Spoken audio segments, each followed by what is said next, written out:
What's up, fellow Greymanes? Here's how you can get the Ferman Armor Set in Crimson Desert.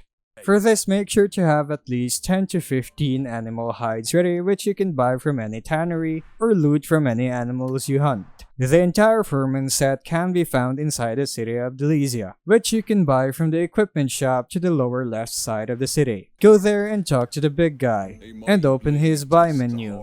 You'll see the Ferman helm and plate gloves ready for purchase.